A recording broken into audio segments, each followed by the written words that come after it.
Hey guys, thanks for joining me on another episode of Jack's Mechanics.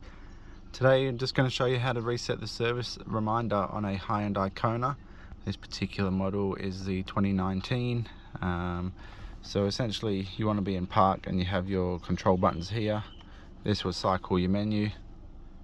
Go to your settings and then use your arrow keys to go onto service interval.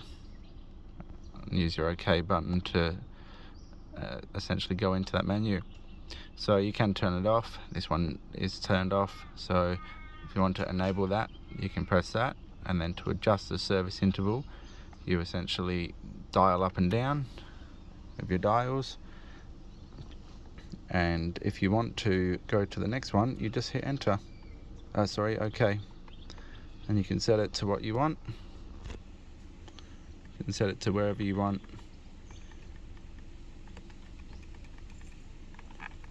But we're just going to turn this one back off.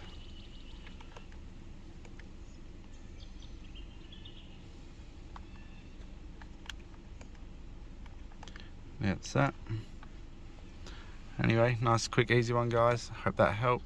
Please consider liking and subscribing to the channel, and we'll catch you in the next one. Take care.